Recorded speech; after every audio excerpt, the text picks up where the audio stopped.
आइए बच्चों, आज हम लोग देखेंगे क्लास 8 का हमारे अतीत यानी हिस्ट्री का चैप्टर नंबर 2 का हम लोग पूरा प्रश्न उत्तर देखने वाले। ठीक है, जो कि इतिहास यहाँ पर देख सकते हैं। इतिहास यानी हिस्ट्री का ये बुक है, बिहार बोर्ड का न्यू बुक। ठीक है, एनसीईआरटी का हिंदी मीडियम, जो कि आपका 2025 में लागू किया गया। ठीक है, तो चलिए इसी का हम लोग चैप्टर नंबर 2 का संपूर्ण क्वेश्चन आंसर देंगे। चैप्टर नंबर 2 में पढ़ना आपको व्यापार से साम्राज्य तक कंपनी की सत्ता स्थापित होती है। लोग इस चैप्टर का पूरा संपूर्ण क्वेश्चन आंसर देखने वाले हैं, तो आप लोग इस वीडियो को शुरू से लेकर अंत तक जरूर देखें। आइए यहाँ पर देखिएगा, पहले यहाँ पर क्या है, फिर से याद करें। ठीक है, तो यही आपको बनाना है, निम्नलिखित में से जोड़े बनाएं, यानी कि आपको यहाँ पर मिलान करना है बाबू। ठीक है, तो कैसे मिलान करना है, किसके साथ कौन सा आपको मिलान होगा देख लीजिए आप लोग। ठीक है, तो पहले यहाँ पर समझिएगा दीवानी। दीवानी जो है किससे होगा, तो दीवानी जो है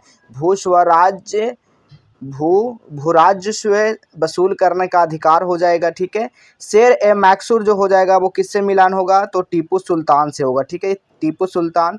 रानी चेन्नम्मा जो है ना, वो क्या होगा, रानी चेन्नम्मा जो हो जाएगा वो कित्तूर में अंग्रेज विरोधी आंदोलन का नेतृत्व किया था। सिपाही जो होगा वो सिपाही हो जाएगा। वॉरेन होस्टिंग भारत का पहला गवर्नर जनरल थे। ठीक है, तो इस तरह से आप लोग को यहाँ पर मिलान कर लेना बाबू। चलिए अगला क्वेश्चन हम लोग देखेंगे, रिक्त स्थान को भरना है। ठीक है, क्या कहा गया है, देख सकते हैं, रिक्त स्थान को भरे। रिक्त मतलब क्या होता है, खाली। खाली स्थान को क्या करना, आपको भरना है। ठीक है, तो देखिएगा पहला क्वेश्चन क्या पूछा गया है, बंगाल पर अंग्रेजों की जीत जो है वो किससे हुई, तो भाई बिल्कुल याद रखिएगा, प्लासी की जंग से शुरू हुई। ठीक है, यहाँ पर देखिए प्लासी आप लोग भर लीजिएगा। ठीक है, प्लासी। चलिए अगला क्वेश्चन देखिएगा जी, अगला क्वेश्चन क्या पूछा गया आपसे। अगला क्वेश्चन है, हैदर अली और टीपू सुल्तान के शासक थे। किसके शासक थे, तो मैसूर के शासक थे। किसके थे बाबू, तो लिख लीजिएगा मैसूर के शासक थे। अगला क्वेश्चन देखिएगा, डलहौजी ने खाली स्थान का सिद्धांत लागू किया, तो ये क्या, हड़प्पा नीति का। ठीक है, हड़प्पा नीति का सिद्धांत का लागू किया।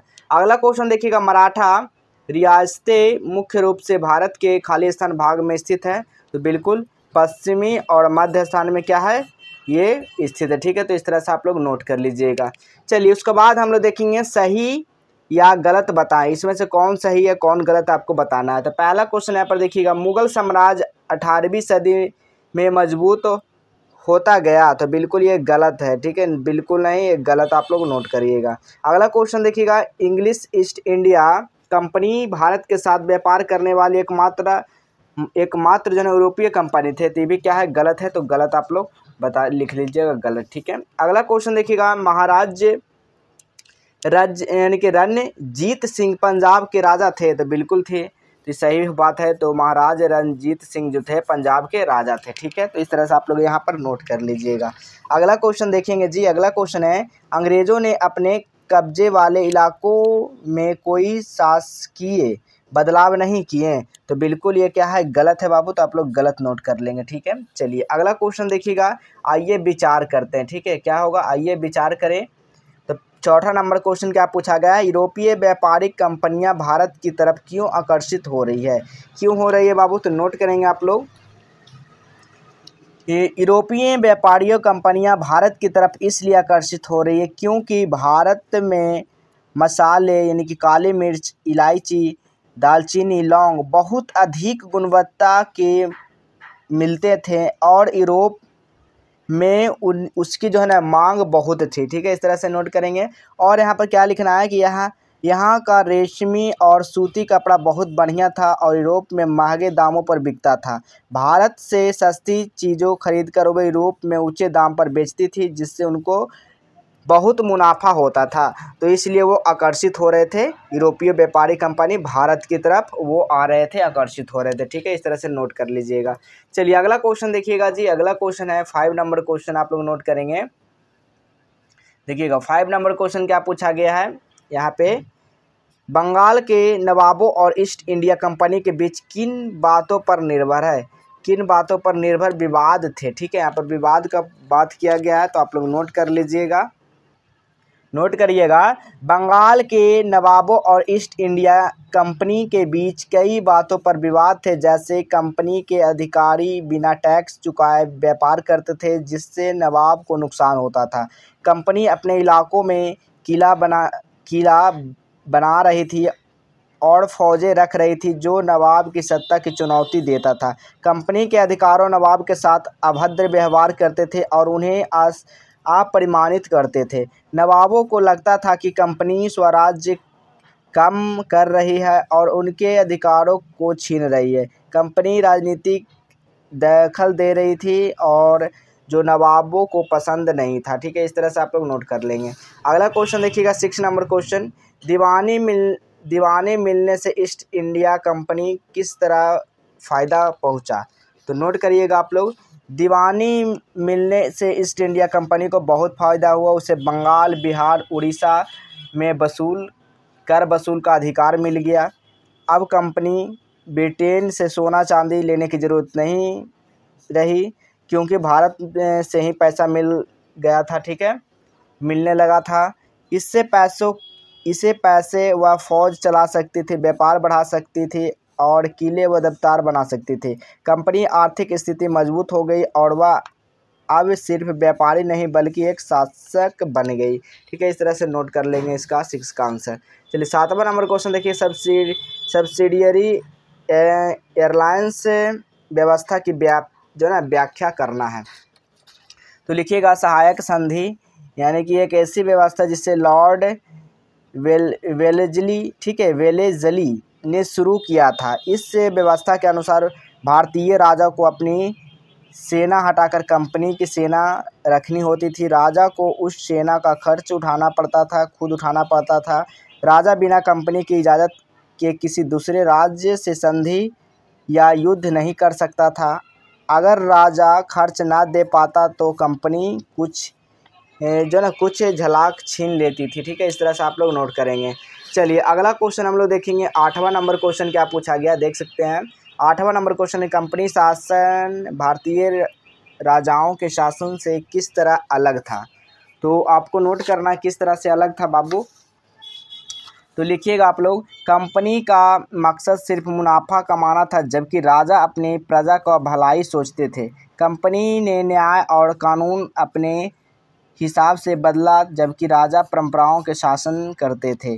कंपनी विदेशी शक्ति थी जबकि राजा स्थानीय और देसी होते थे। कंपनी ने कर वसूली, सेना और प्रशासन अलग अलग किया जो पहले राजा खुद देखते थे। ठीक है, इस तरह से आप लोग नोट करेंगे।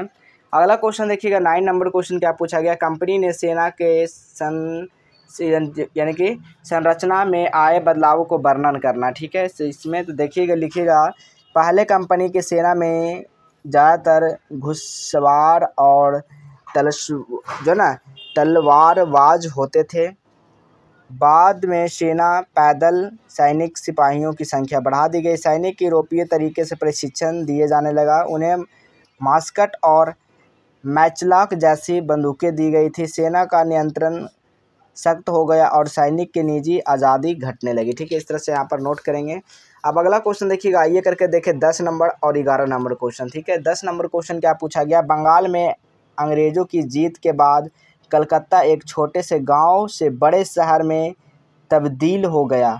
औपनिवेशिक काल के दौरान शहर के यूरोपीय और भारतीय निवासियों की संस्कृति, शिल्प और जीवन के बारे में पता लगाएं। ठीक है, तो आइए पता लगाना है। बंगाल के अंग्रेज़ों की जीत के बाद कलकत्ता एक छोटे गांव शहर में बदल गया। अंग्रेज़ों इन्हें अपनी राजधानी बना दिए जिससे शहर का विकास हुआ। ठीक है, यूरोपीय निवासी संस्कृति। ठीक है, तो लिखना है, वो यूरोपीय निवासी ने यहाँ पश्चिमी शैली महल और इमारतें बनाए। उन्होंने स्कूल, चर्च, यूरोपीय आदतें अपनाई जैसे यूरोपीय भोजन और कपड़ा। ठीक है, अगला यहाँ पर लिखना है इसी में पॉइंट में, भारतीय निवासियों की संस्कृति। भारतीय लोग अपने परंपरा जीवन शैली बनाए रखते हुए पश्चिमी प्रभाव धीरे धीरे अपनाने लगे।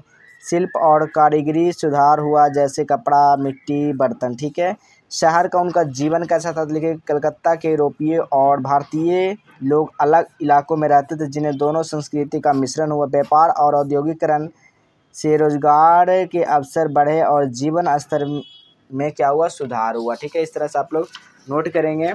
इस तरह से जो है ना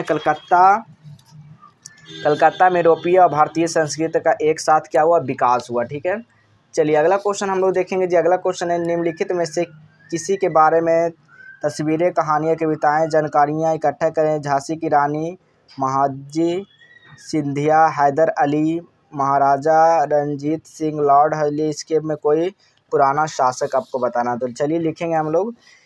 आप जिस शासक के बारे में तस्वीर, कहानियाँ करें, उनकी जानकारी इकट्ठा करना चाहते हैं तो उनको कोई भी चुन सकते हैं। उदाहरण के लिए यदि आप झांसी की रानी के बारे में इकट्ठा करना चाहते तो निम्नलिखित देख सकते हैं इस तरह से। तो हम लोग झांसी की रानी पे यहाँ पर लिखा गया था। झांसी की रानी यानी कि रानी लक्ष्मीबाई का जन्म 19 नवंबर 1828 ईस्वी वाराणसी उत्तर प्रदेश में हुआ था, यूपी में हुआ था। प्रमुख योगदान जो था वो रानी लक्ष्मीबाई 1857 में विद्रोह में झांसी की रक्षा की थी। उनका नेतृत्व भारतीय स्वतंत्र संग्राम का प्रतीक रूप में प्रसिद्ध है। ठीक है, यहाँ पर और लिखना है तीसरा पॉइंट में, कविताएं और कहानियाँ जिनकी थी। झांसी की रानी कई कविताएं और कहानियाँ लिखी जिसमें उनकी वीरता, साहस और भारतीय भूमि प्रति समर्पण को दर्शाया गया। तस्वीरें, रानी लक्ष्मीबाई तस्वीरें उन्हें युद्ध के समय अपने बेटे के साथ देखा जाता और उनकी तलवारबाजी मुद्रा को चित्रित किया गया। कहानियाँ और प्रेरणा से यह है कि रानी लक्ष्मीबाई वीरता और साहस उन्हें भारतीय इतिहास में अमर बना दिया। उनकी लड़ाई को आज भी प्रेरणा के रूप में देखा जाता है। इस तरह किसी शासक के बारे में तस्वीरें, कविताएं, जानकारी इकट्ठा कर सकते हैं। ठीक है, इस तरह से आप लोग नोट करिएगा। यहाँ पर हम लोग रानी लक्ष्मीबाई के बारे में लिखा गया, आप इनमें से किसी पे भी लिख सकते हैं। ठीक है, तो यहाँ पर देखिए चैप्टर नंबर 2 पूरा समाप्त होता है आपका। तो हम लोग इसी तरह फिर मिलेंगे अगले नेक्स्ट सब्जेक्ट के साथ अगले क्लास में।